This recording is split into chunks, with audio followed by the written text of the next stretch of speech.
שבא לך. Okay, רבותיי. I will tell you some דברי Torah about the parasha. The beginning of Parashat Shemot. First of all, ברשות, אמר הדעתה הרב, רב הפעלים, יהי רצון שימשיך מעלה מעלה מחיל אל חיל, להגדיל תורה ולהאדירה, להפיץ מעיינותיו חוצה, אמן כן יהי רצון. ויקום מלך חדש על מצרים, אשר לא ידע את יוסף. Everybody speaks Hebrew or not? No. Okay, I will talk in English. Okay. The pasuk said that came a new king in Egypt, that he didn't recognize Yosef. According to our Gemara, one opinion is really he was a new king. But there is another opinion that the Gemara, it looks that the Gemara accepted that it was not new king. What happened? It was a king that one day he changed, he turned against Am Israel. But the Midrash said more than that. The Midrash said that king, the Egyptians came to him and told him, look, Am Israel became strong and they will expel us from this place, so they will be more and more, so let's make them slaves.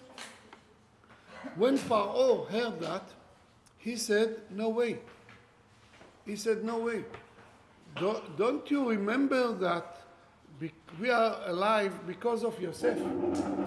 It was big hunger in Egypt, and Yosef saved our life. So we have to have HAKARAT. You know what is HAKARAT? To give back.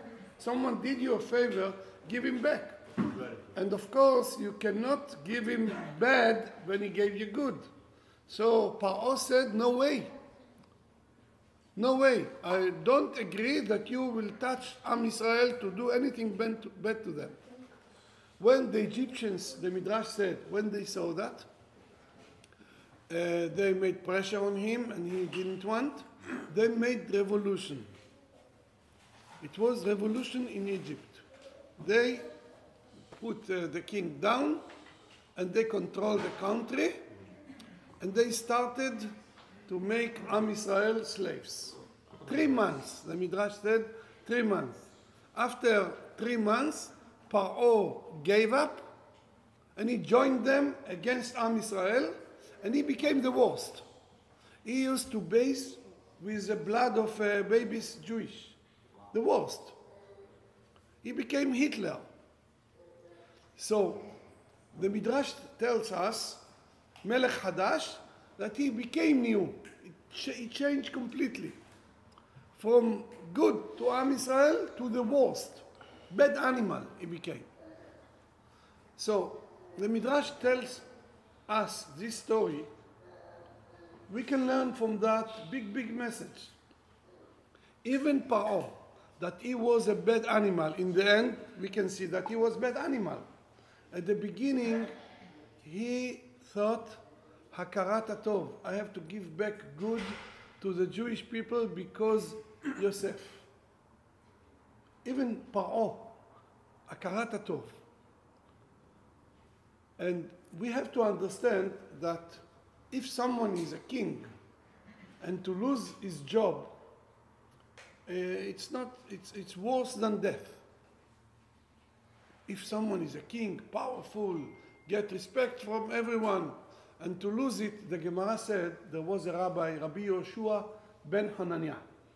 Rabbi Yoshua said, if someone comes to me, he tries to give me a leadership job to be the leader, this guy, he hates me. Because to be a leader, it's not good. You have responsibility and people, you know, especially Jewish people, one will say like this, one like that. So he is trying to kill me, this guy. So I am allowed to kill him. Abba leorgecha, ashkem leorgo. So before he will make me a leader, I will kill him. How? He said, I will tie him, and I will put him next to the lion, and the lion will eat him. And he said, but if I already got the job, I became a leader, and now someone comes to me, he wants to put me down, I will kill him. But how? I will take boiling water and I will put on him.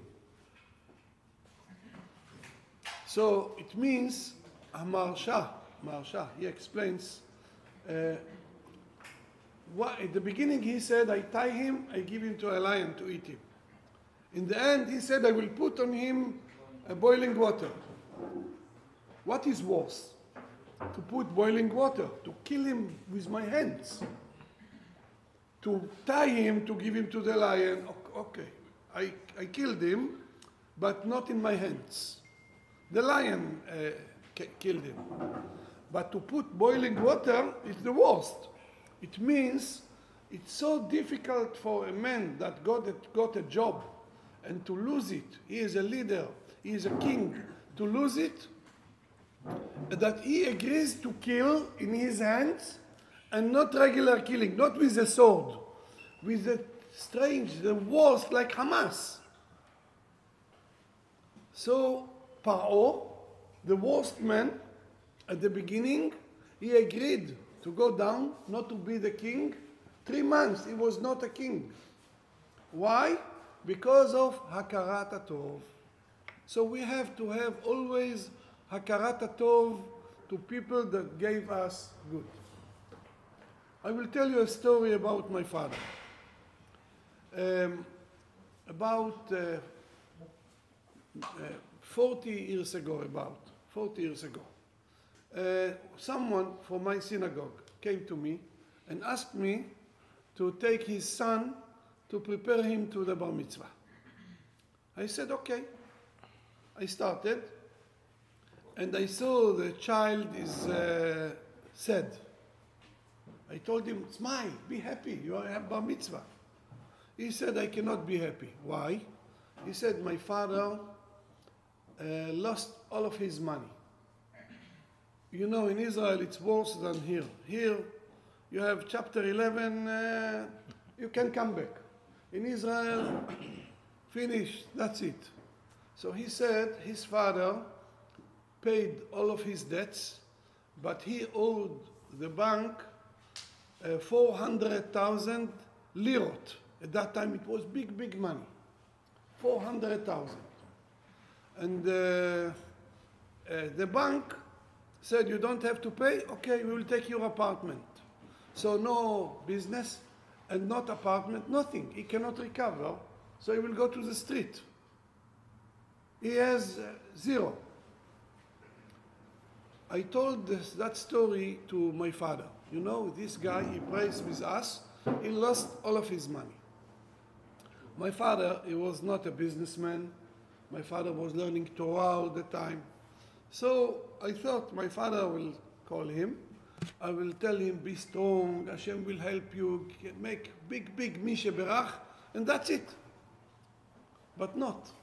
My father, immediately, he called his relatives in New York, this guy. You know, your relative has a problem like this, and I want you to help. And please, my father made pressure on them, and they gave some money. They sent it to the bank account of my father. Now, if you do that, you go to prison if they see in your bank account big money. So they started to send the relatives in Israel also, and he worked my father hours, very hard, until he succeeded to collect 200,000. That's it, not more than 200. So one day my father told me, check with the child, I don't want the father to know, check with the child which bank he owes the money.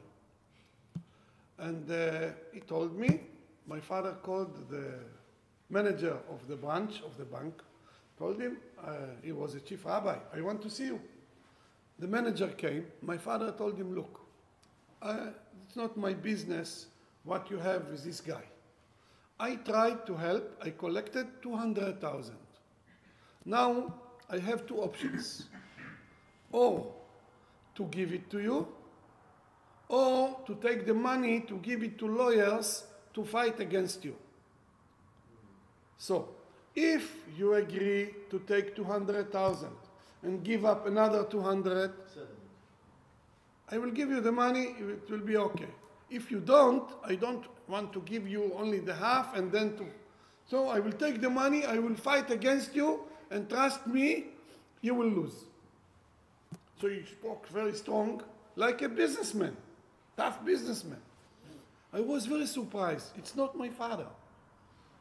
So the manager said, Rabbi, I hear you. I'm not the boss. I have to go to ask. I will give you an answer after a few days. He came after a few days. He said, Rabbi, the bank agreed. So my father told him, prepare an agreement, just signature. Okay. The bank prepared. He sent it to my father. My father called the man. The man didn't know anything. My father told him, okay, sign. He said, to sign 200,000, I don't have a penny. Sign, I'm telling you, sign. Okay, sign. So my father took a check, 200,000, and gave him, go to the bank, pay it, and that's it. This guy passed away 2 years ago, 1 year ago, or two. He was 98, something like that. So this guy, after that, Baruch Hashem, he had good life, very, very good.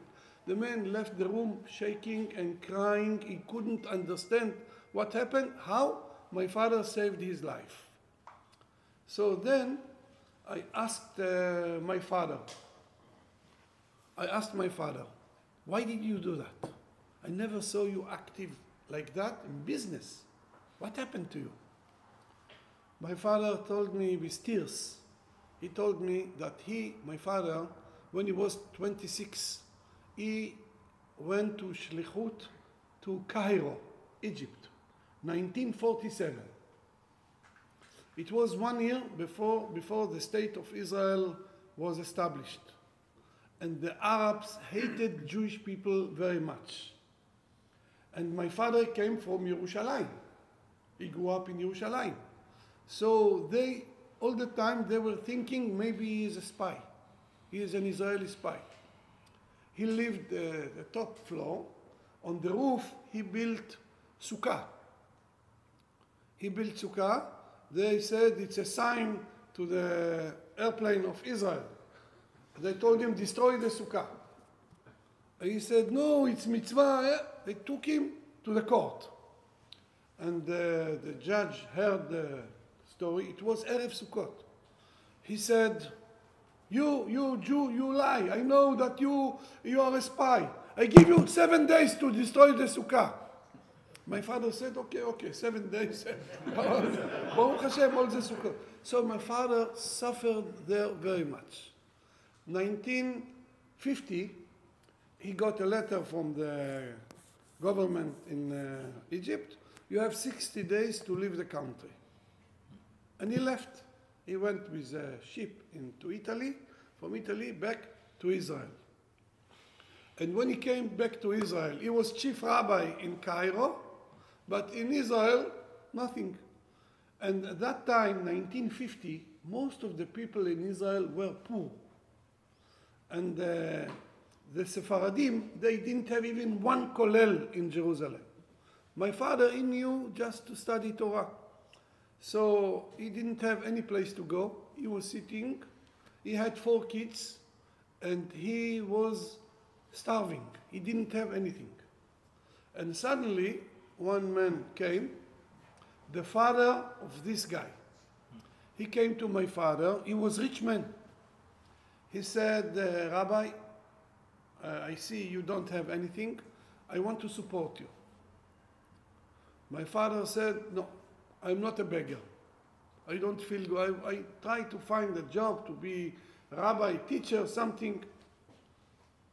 So I don't want. He was embarrassed to take money. The man said, okay. Every day, my father told me for a few years, every day his wife used to cook every day. Lunch, big lunch, Bukhari's food, every day, and he gave it to my mother every day. My father said, you think I forgot it? This one passed away already, but now I have to give back to his son.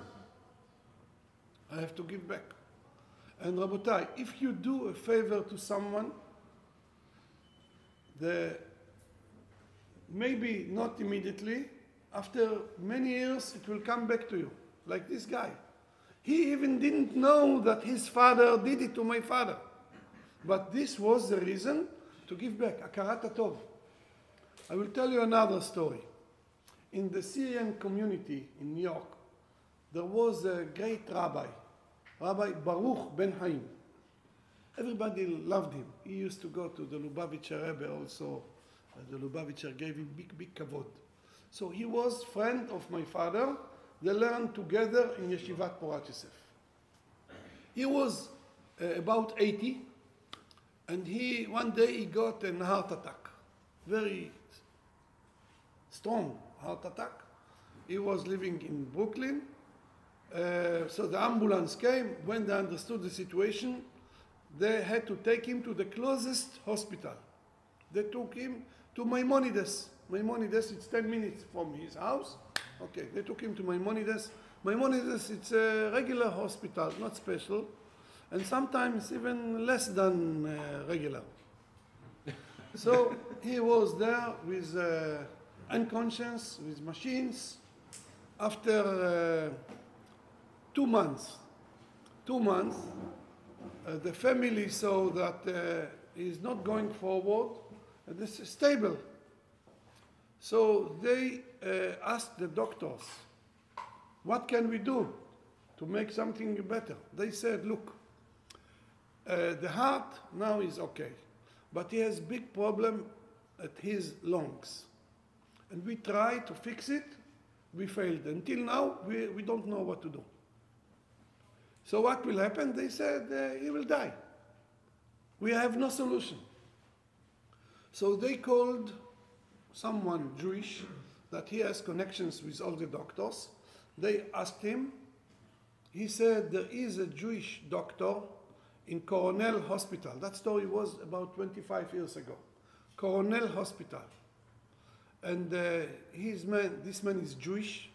He's number one with lungs and heart together. Number one. So let's hire him to come. So they went to the doctor. He said, no way. No way. I am busy. It's far, Cornell, from Maimonides, and I have no time. I have many patients, private. It's not question of money. My patients pay me big money. I don't need money. I cannot. They begged him. No way. He said no. Okay. All the family and some rich people from the Syrian community were sitting together to think what to do. And the same day, I came to New York. And I heard the story, and they said it's a pity that this doctor didn't agree. And they have another one, but you cannot compare him to this one. I told them, wait a minute. What do you think if I tell the doctor that I'm a son of Rav Ovadia Yosef, and Rav Ovadia asked me to tell him to come? All of them were laughing. They said, Rav Ovadia, 99% he will not know the name. He's not religious. He's Jewish, but he's not religious. He doesn't know anything. And we offered him big money. $100,000 he didn't accept. So why do you think he will accept if you tell him Rav Ovadia? I said, okay, but anyway, we have nothing to lose. We have nothing to lose. They said, okay, call him. I got they gave me his cell phone. I went to the corner. I called the doctor. I said, doctor, my name is David Yosef. I'm son of Rabbi Ovadia Yosef. you heard the name of Rav Ovadia? He said, who doesn't? Of course, I'm Jewish. I said, okay, my father told me to ask you to come to visit Rabbi Ben Chaim in Maimonides Hospital. And he said, Rav Ovadia said, I have to go there. I will. I will. He said, it was night, late at night. He said, tomorrow, 5 o'clock, I finish in the hospital. I have 4 hours from 5 to 9 to rest. I'm very busy, 4 hours. So 5 o'clock in the afternoon, big traffic, until I will go to Maimonides, it will take at least 1 hour. 1 hour back, so 2 hours, it's not enough. Can you organize something that I will be able to stay there longer? It's very important. I said, okay, doctor, let me try, I will call you. I turned to the people, I told them, he accepted. What? How much money you offered him? I told them nothing. I have no money. I told them Rav Ovadia. He said, okay. He said, okay. But the problem is the traffic. They said, the traffic, no problem. We will organize now police cars with a motorbike and the car. And half hour it will be in Maimonides. Okay, they did it. He came, he checked him long time. Then he gathered all the doctors. He gave them program. And 2 weeks later, he opened his eyes. And he lived another 4 years after that, Rabbi Ben Chaim. And he lived good quality of life. And the doctor, he didn't come only once, a few times. So one day, his son, the rabbi's son, asked him, he said, we offered you money, big money, you said no. And when Rav Ovadia told you to come, no question, no, you didn't ask, no money, nothing, you came for free. Why? He said, I will tell you why. He said that he is not religious, but he loves Israel. So he sent his son to visit Israel. He was going in the street, a terrorist came and bombed himself next to his son. And he was wounded very hard. He was in Hadassah hospital. He got a telephone call, the father, that his son is wounded. Immediately he came to Israel. He came, he went to the hospital. He saw his son, unconscious, very bad, but the doctor said, we do all the best.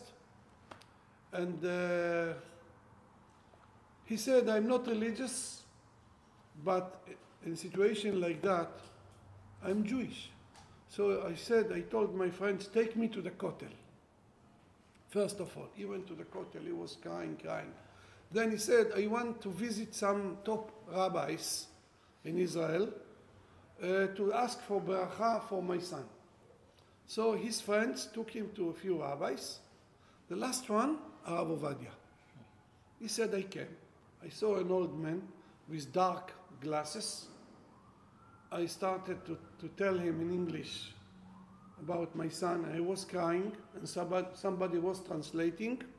And suddenly I saw tears. He's crying also. Then he said, where is my driver? Let's go to Hadassah. Okay, my father was about 80 years old, walked very slowly, not healthy man, and he went immediately to Hadassah. And he asked for a chair, he sat next to the bed of his son, and he was crying and saying Tehillim, and gave him beracha, and then, Baruch Hashem, the son recovered. And he said, that rabbi, he doesn't know me, he never met me, nothing. But he felt what I feel. And he cried for my son, and he prayed for him. What about HAKARAT HATOV? To give him back. He asked me to go. I will go for money. After what he did, he didn't ask me donation, money, nothing. He went immediately to Hadassah. So I have to give him back. HAKARAT HATOV. When I came back to Israel, I told my father the story. He didn't remember that he did it, but he said, you see, HAKARAT HATOV. You do something good, you never know what will happen later. Olam haba, of course, you will have the reward. But even this, Olam hazeh, he said, my father, when I did it, for sure, I didn't know that because of that, I will save the life of my best friend, Rabbi in New York. And this is HAKARAT HATOV. Many times, people, they don't have HAKARAT HATOV. Sometimes it's the opposite. Sometimes it's the opposite. But from the Torah, from that pasuk, that PHAROAH, the Midrash, even PHAROAH had at the beginning, PHAROAH was a monster, and he had HAKARAT HATOV. Of course, we are Jewish people, we have to have HAKARAT HATOV. HAKARAT HATOV to Hashem, HAKARAT HATOV to our friends. I want to tell you, you all here pray. The Rabbi opened the Sephardic Minyan. Rabbi Yosef. Baruch Hashem. Baruch Hashem. So, Rabotai, HAKARAT HATOV. We have to have HAKARAT HATOV to people that building cost millions to collect money. It was difficult, and Baruch Hashem, what they did, and now they gave it to you. Yeah, so HAKARAT HATOV, it's very, very important thing, HAKARAT HATOV. There is a story about Harif, Rabbi Alfasi, 1,000 years ago. He was Dayan. Two men came to him.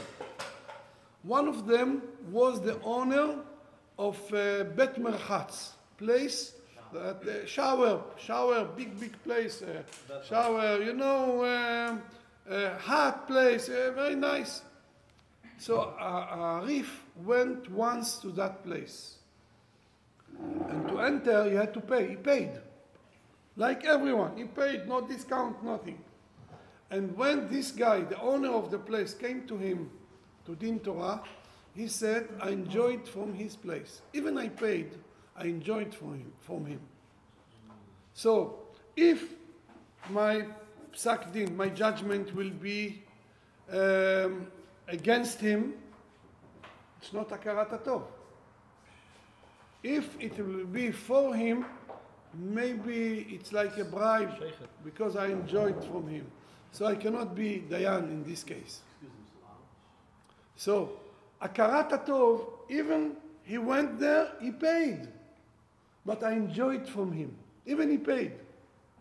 Of course, if someone volunteered, did a favor to his friend, of course we have to.